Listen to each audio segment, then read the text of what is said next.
तो दोस्तों कैसे हैं आप सब। उम्मीद करती हूँ सभी अच्छे होंगे। स्टोरी सुनने के लिए हमारे चैनल को लाइक एंड सब्सक्राइब करें। अगर आपने इसका पिछला भाग नहीं देखा है तो आप जाके ज़रूर देखें। ये स्टोरी का बड़ा भाग है। अभी तक आप लोगों ने देखा कि पिंकी और चांदनी मिलकर प्रशांत को मना लेते हैं कि वो शादी से इनकार कर दे और प्रशांत भी शादी से इनकार कर देता है। अब आगे चांदनी कान्हा जी के सामने हाथ जोड़कर, कान्हा जी पिंकी की मदद करिए ताकि वो सबको समीर के बारे में बता सके।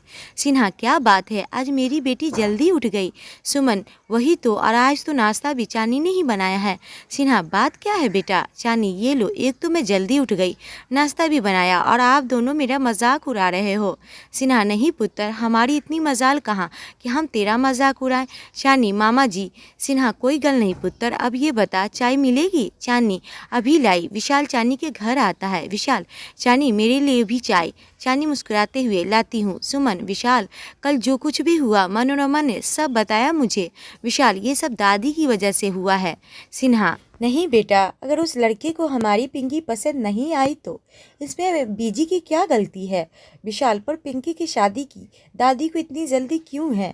सुमन मुस्कुराते हुए पिंकी बरी हो गई है विशाल, आज नहीं तो कल पिंकी की शादी तो करनी होगी और चांदनी की भी। चांदनी अब मेरी शादी बीच में कहाँ से आ गई, मैं कहीं नहीं जाने वाली आप दोनों को छोड़कर। विशाल अरे बीच में कहाँ आई है, अब पिंकी की शादी होगी तो तेरी भी तो होगी, है ना आंटी। मैं तो कहता हूँ आप चांदनी के लिए भी कोई लड़का ढूंढ ही लो, हम दोनों की शादी एक ही मंडप में कर देते हैं। चांदनी व्हाट विशाल तुम। विशाल उठकर भाग जाता है और चांदनी भी उसके पीछे भागती है। भागते भागते चांदनी सावित्री से टकरा जाती है। सावित्री तुझे 1000 बार समझाया है कि सुबह सुबह मेरे सामने मत आया कर। चांदनी सॉरी दादी मैं जाती हूँ। सावित्री रुक, पिंकी उदास है, उसके पास जा, तू पास होगी तो उसका मन बहल जाएगा। मैं मंदिर जा रही हूँ। चांदनी जी दादी। सावित्री चली जाती है। विशाल तुम्हें तो मैं आज छोड़ूंगी नहीं। चांदनी फिर से विशाल के पीछे भागने लगती है और सीढ़ियों से आते राजीव से टकरा जाती है। दोनों गिर जाते हैं। पिंकी और विशाल जोर जोर से हंसने लगते हैं। चांदनी उठकर खड़ी हो जाती है। चांदनी खुद से ही, चांदनी इतनी बड़ी दुनिया में तुझे और कोई नहीं मिलता, जब देखो इनके ऊपर ही गिर पड़ती है। राजीव कुछ कहा तुमने। चांदनी नहीं राजीव, तुमसे बार बार एक ही बात कहना है कि देख कर चला करो, लगता है अपना वक्त बर्बाद करना है। चांदनी आई एम सॉरी। चांदनी ये सब तुम्हारी वजह से हुआ है। राजीव बार बार सॉरी बोलने से अच्छा हुआ है अपनी आदतें सुधारो। विशाल तू भी ना। राजीव वो जानबूझ के थोड़ी गिरी है। चांदनी ये सब तुम्हारी वजह से हुआ है विशाल। विशाल मेरी वजह से। चांदनी हाँ। पिंकी अब चले, हमें देर हो रही है। चांदनी मैं 2 मिनट में आई। पिंकी जल्दी आना। चांदनी अपने घर जाती है। विशाल भी अपने रूम में चला जाता है। राजीव पिंकी विशाल को सच कब बताने वाली हो। पिंकी भैया आज समीर आ रहे हैं, उनके आते ही विशाल भैया को सब बता दूंगी।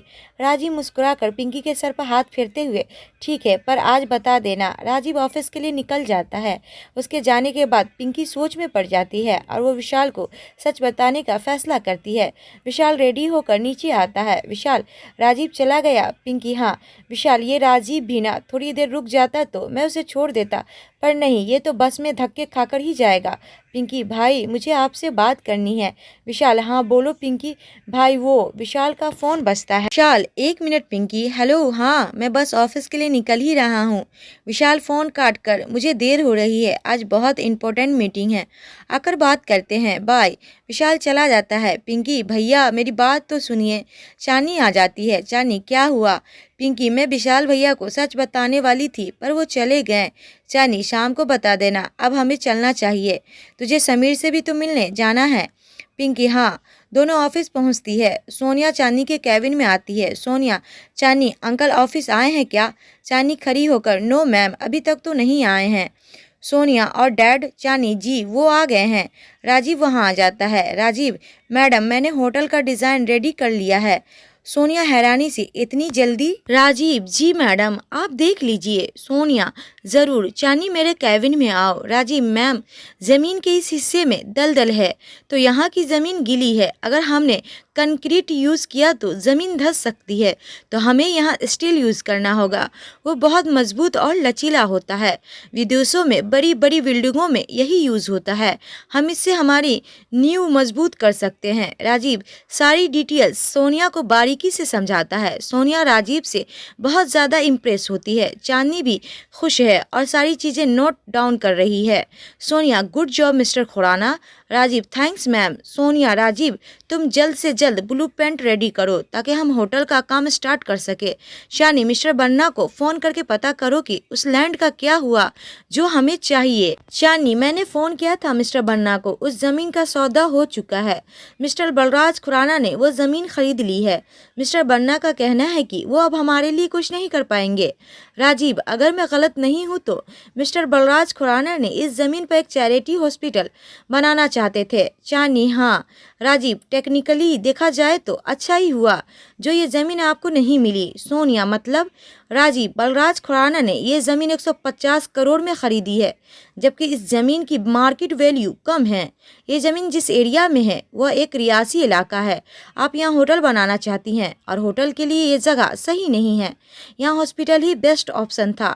सो बलराज खुराना ने ये ज़मीन लेकर समझदारी की, पर हम बेवकूफ़ी करते।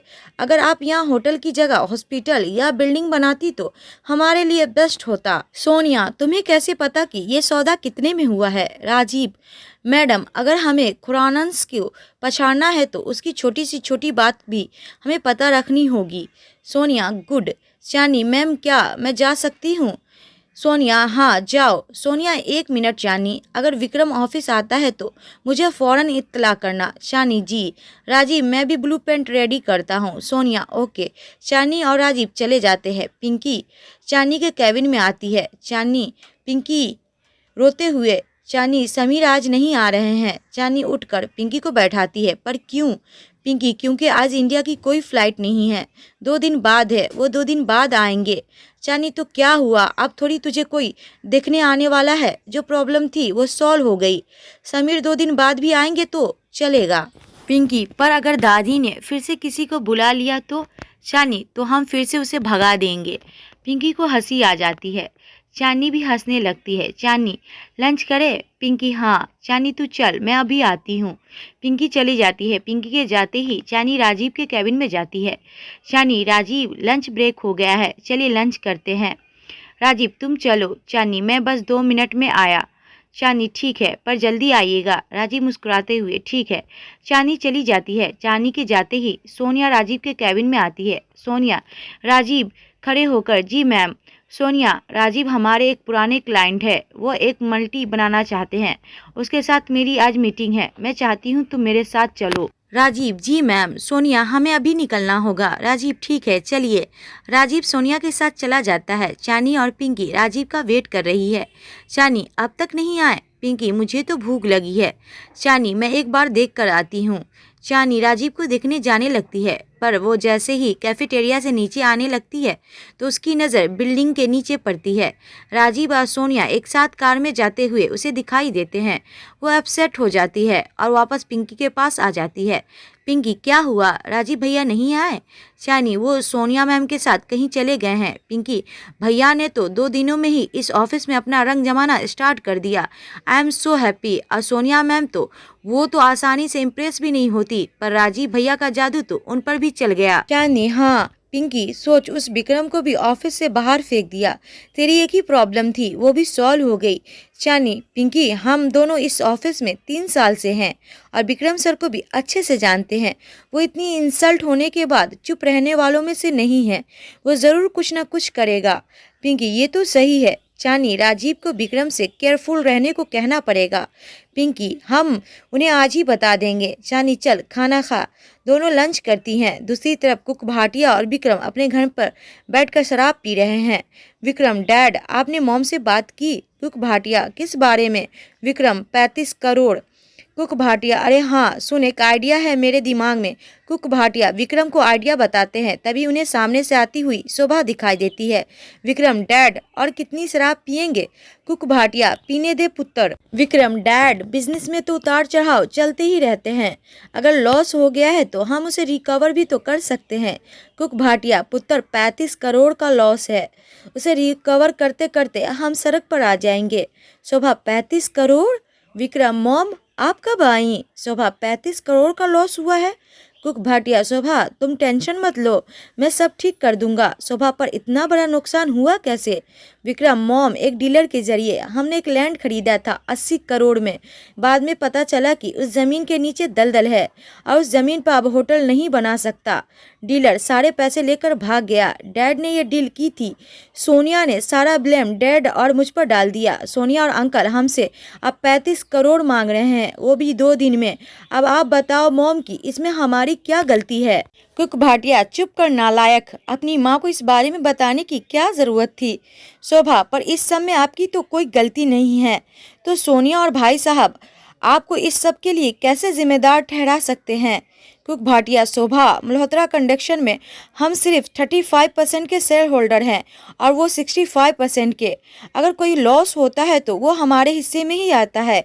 शोभा, पर भाई साहब ऐसा कैसे कर सकते हैं? मैं उनसे बात करती हूँ। कुक भाटिया और विक्रम एक साथ नहीं। कुक भाटिया, शोभा तुम चिंता मत करो, मैं कोई ना कोई रास्ता निकाल ही लूँगा।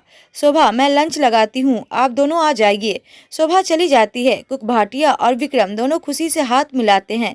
कुक भाटिया, तेरी माँ कितनी भोली है ना? विक्रम, वो भोली नहीं है बल्कि आप कमीने हो। कुक भाटिया, अपने बाप को गाली दे रहा है? विक्रम, नहीं डैड, मैंने तो आपकी तारीफ की। कुक भाटिया, चुप कर नालायक, अब चल, प्लान की अगली स्टेप का वक्त आ गया है। दोनों खाने के टेबल के पास आते हैं और बैठ जाते हैं। शोभा खाना सर्व करती है। शोभा, कुक जी क्या हुआ, आप चुप क्यों हैं? खाना खाइए ना। कुक भाटिया, मुझे भूख नहीं है, तुम और सिक्की खा लो। शोभा, अगर आप कहो तो मैं भाई से बात करूं? कुक भाटिया, बिल्कुल नहीं, बलराज भाई साहब से बात करने की कोई ज़रूरत नहीं है, ये हमारी प्रॉब्लम है, हम खुद सॉल्व करेंगे। ज़्यादा से ज़्यादा सोनिया हमें जेल भेज देगी और क्या, सिक्की को तो ऑफिस से निकाल ही दिया है। भाटिया उठकर चले जाते हैं। विक्रम, देखा मॉम, डैड कितने अपसेट हैं। अब आपको और मुझे ही कुछ करना पड़ेगा जिससे डैड की हेल्प भी हो जाए और उनके स्वाभिमान को चोट भी ना आए। शोभा, तुम ठीक बोल रहे हो। शाम हो चुकी है, पिंकी और चानी घर पहुँच चुकी है। पिंकी चानी अपने घर जाती है। दरवाजे पर लॉक लगा हुआ होता है। चानी, ये सब कहाँ चले गए? चानी पिंकी के घर जाती है। उसके घर में आते ही पिंकी से टकरा जाती है। चानी, पिंकी, हमारी फैमिली आज साथ में? पिंकी, चानी, कुछ तो हुआ है। चानी, मामी आप भी यहाँ हो, फिर तो पक्का कुछ हुआ है। विशाल, कल तुम दोनों की प्रशांत से कुछ बात हुई थी? पिंकी, नहीं। राजीव भी आ जाता है। विशाल, देखा दादी, मैंने कहा था ना आपसे कि ये दोनों ऐसा कभी नहीं कर सकती। प्रशांत की माँ को ज़रूर कोई गलतफहमी हुई होगी। सावित्री, कोई गलतफहमी नहीं हुई है, उन दोनों का चेहरा देखा है, इसका चेहरा खुद बता रहा है कि कल जो कुछ भी हुआ इन दोनों का क्या धरा है। विशाल, पिंकी, तुमने प्रशांत से कहा कि वो शादी के लिए ना बोल दे? पिंकी, कुछ नहीं बोलती, मैं कुछ पूछ रहा हूँ। इसका मतलब प्रशांत की माँ सच बोल रही थी कि वो शादी के लिए ना बोल दे। विशाल, व्हाट? पर क्यों, क्या ज़रूरत थी तुम्हें ऐसा करने की? चानी, वो सुमन, ऐसा क्यों किया? चानी, चानी, वो मैं आपको नहीं बता सकती। सावित्री चानी को थप्पड़ मार देती है। सब लोग खड़े हो जाते हैं। चानी रोने लगती है। सावित्री, हमारे परिवार की इतनी बेइज्जती हुई कल और तुम अपने किए की वजह भी नहीं बताओगी? सुमन, बीजी। विशाल चानी को संभालते हुए, आपको चानी पर हाथ नहीं उठाना चाहिए था। राजीव पिंकी के पास आकर धीरे से, पिंकी सबको सच बताओगी? अगर आज सच नहीं बता पाओगी तो फिर कभी नहीं बोल पाओगी। तुम्हारे लिए चानी सबकी सुन रही है, सच बोलो पिंकी। सावित्री, पिंकी, अगर चानी ने ऐसा किया है तो इसमें तेरी भी मर्जी शामिल होगा। मैं कुछ पूछ रही हूँ तुझसे। पिंकी, चानी, दादी जो कुछ किया मैंने किया, मुझे लगा पिंकी अभी शादी नहीं करना चाहती इसलिए मैंने ये सब किया। सावित्री, देखा मनोरमा, इसलिए मैं इस लड़की के खिलाफ हूँ। इस लड़की का मनहूस साया अब हमारी पिंकी की खुशियों पे पड़ने लगा है। सुमन, बीजी खबरदार, जो मेरी बच्ची को मनहूस कहा आपने। सावित्री, तुम्हारे चिल्लाने से सच नहीं बदल जाएगा। सुमन, सुमन चल चानी यहाँ से। सुमन चानी का हाथ पकड़ के उसे वहाँ से घर ले जाती है। विशाल, ये आपने ठीक नहीं किया दादी। सावित्री, ठीक तो मैं अब करूँगी। प्रशांत एक अच्छा लड़का है और मैंने पिंकी की शादी पक्की कर दी। परसों वो लोग आ रहे हैं, पिंकी के रोके की तैयारी करो। विशाल, बिना पिंकी के मर्जी के ये शादी नहीं होने दूंगा। मैं सावित्री, अगर इस घर की बड़ी होने के नाते मैंने ये फैसला कर लिया है कि पिंकी की शादी प्रशांत से ही होगी, ये मेरा आखिरी फैसला है। और अगर किसी ने मेरे फैसले के खिलाफ जाने की कोशिश की तो वो मेरा मरा हुआ मुंह देखेगा। रमेश, माँ। सावित्री अपने कमरे में चली जाती है। रमेश और मनोरमा भी उसके पीछे जाते हैं। पिंकी रोते हुए अपने कमरे में चली जाती है। विशाल को कुछ समझ नहीं आता कि क्या करे। राजीव परेशान है कि वो विशाल को सच बताए या पिंकी के बोलने का इंतजार करे। सुमन, चानी मेरी बात सुन, तुझे क्या जरूरत थी ये सब करने की? देखा सब कुछ तेरे ऊपर आ गया। चानी कुछ नहीं बोलती, बस रोती रहती है। अच्छा ठीक है, कुछ नहीं पूछूंगी, जब दिल करे तब बता देना, पर रोना तो बंद कर। चानी, मामी मुझे कुछ देर अकेला छोड़ दो प्लीज। सुमन, ठीक है। सुमन चली जाती है। पिंकी का फ़ोन आता है। पिंकी, आई एम सॉरी चानी, मेरी वजह से दादी ने तुझे। चानी, शट अप पिंकी, तुझे सॉरी बोलने की कोई ज़रूरत नहीं है। मुझे तो आदत है दादी से ये सब सुनने की। ये सब छोड़, ये सोच कि इस नई प्रॉब्लम को कैसे सॉल्व करेगी। पिंकी, चानी परसों मेरा रोका है प्रशांत से। चानी, व्हाट? पर वो प्रशांत, उसे तो सब पता है, फिर वो कैसे मान गया? पिंकी, पता नहीं। चानी तू चिंता मत कर, अभी 48 घंटे हैं हमारे पास, कोई ना कोई रास्ता ज़रूर मिल जाएगा। पिंकी, मैं फ़ोन रखती हूँ। Chani, bye, take care. Pinky, bye. Chani के फ़ोन रखते ही उसे सामने खड़ा विशाल दिखाई देता है। चानी, विशाल तुम? विशाल, अब सच बताओगी मुझे, बात क्या है? चानी घबरा कर, कोई बात नहीं है। विशाल, चानी बात क्या है, क्यों किया ये सब? चानी मुस्कुरा कर, कुछ बात नहीं है सच, और मैंने बताया था ना कि मुझे लगा कि पिंकी ये शादी करना नहीं चाहती। विशाल, सच बोल रही है? चानी, हाँ। विशाल, फ़ोन पर किससे बात कर रही थी? चानी, अरे वो मेरी एक फ्रेंड से। विशाल, झूठ बोल रही है, वो भी मुझसे। दादी ने तुझे इतना सुनाया, तुझ पर हाथ भी उठाया और तुझे कोई फ़र्क नहीं पड़ा। बहुत अजीब है तू, चाहे लाख छुपा, पर कुछ तो बात ज़रूर है जो तू मुझसे छुपा रही है, और मैं ये जानता हूँ कि अगर तू मुझसे कुछ छुपा रही है तो उसकी भी कोई वजह ज़रूर होगी। मैं जाकर पिंकी से पूछता हूँ। जीप पिंकी को लेकर वहाँ आ जाता है। राजीव, तुम्हें कहीं जाने की ज़रूरत नहीं है विशाल, पिंकी खुद तुम्हें सच बताएगी। विशाल, ओह तो सच में कुछ बात है जो तुम तीनों जानते हो पर मैं नहीं। राजीव, मैं और चानी चाहते थे कि पिंकी तुम्हें खुद सच बताए, बस इसलिए चुप थे। बोलो पिंकी। पिंकी, भैया 2 साल पहले मैं अपने फ्रेंड के साथ दिल्ली गई थी, आप जानते हैं आंटी की तबीयत ख़राब होने की वजह से चानी मेरे साथ नहीं गई थी। विशाल, हाँ याद है मुझे। पिंकी, वहाँ मैं पहली बार समीर से मिली थी, वो भी मेरी तरह कॉलेज ग्रुप के साथ आए थे, हम सब 1 हफ्ते तक साथ थे। इस 1 हफ्ते में मैं और समीर बहुत अच्छे फ्रेंड बन गए थे। वापस मुंबई आने के बाद फेसबुक और व्हाट्सएप के जरिए हम टच में रहे। मुझे नहीं पता मैं कब उनसे प्यार करने लगी और वो मुझसे। वो मुंबई आते रहते हैं बिजनेस के सिलसिले में, बहुत अच्छी इंसान हैं वो। भैया, विशाल गुस्से से जाने लगता है। पिंकी विशाल का हाथ पकड़ के उसे रोकती है। पिंकी, भैया प्लीज़ बस एक बार उनसे मिल लीजिए, यूँ बिना कुछ बोले ऐसे मत जाइए। विशाल बिना कुछ बोले वहाँ से जाने लगता है। चानी, प्लीज़ विशाल, बस एक बार उसकी बात तो सुन लो। विशाल गुस्से से, तू तो मुझसे बात भी मत करना। चानी, और तू पिंकी, मुझे तकलीफ़ इस बात की नहीं कि तू किसी से प्यार करती है, तकलीफ़ इस बात की है कि तूने मुझे कुछ नहीं बताया, और अगर आज इतना सब नहीं होता तो शायद आज भी तू मुझे कुछ नहीं बताने वाली थी। बड़ी अजीब बात है कि मेरी बहनों को मुझ पर भरोसा नहीं है। पिंकी, नहीं भैया वो बात नहीं है, मैं बस सही समय का इंतज़ार कर रही थी। विशाल, अच्छा, और वो सही समय कब आने वाला था? जब तेरा रोका प्रशांत से हो जाता, या फिर आज जब तेरी दादी ने ये कहा कि 2 दिन बाद तुम्हारी सगाई है, तो तुम दोनों ने ये सोच लिया कि अब तो कोई रास्ता भी नहीं बचा है इसलिए? पिंकी विशाल के सीने से लगकर रोते हुए, आई एम सॉरी भैया। विशाल, अगर मुझे बता देती तो ये सब नहीं होता, मैं अपने तरीके से सब संभाल लेता। अब क्या करेंगे हम, कैसे दादी को समझाएंगे? राजीव, कुछ तो करना पड़ेगा। विशाल, विशाल तू रोना बंद कर, मैं कुछ सोचता हूँ। चानी, मुझे लगता है हमें दादी को भी बता देना चाहिए। राजीव, नहीं चांदनी, दादी को सच बताने के लिए समीर का यहाँ होना बहुत ज़रूरी है, हमें समीर का वेट करना होगा। विशाल, तू ठीक बोल रहा है राजीव। चानी, पर विशाल, समीर 2 दिन बाद ही इंडिया आ पाएंगे। विशाल, मैंने तुझे अभी कहा था कि मुझसे बात मत करना। चानी, अरे पर मैंने किया क्या? क्या चानी और राजीव और विशाल पिंकी दादी को मना पाएंगे इस शादी के लिए? हम देखेंगे नेक्स्ट एपिसोड में। तब तक के लिए नमस्ते।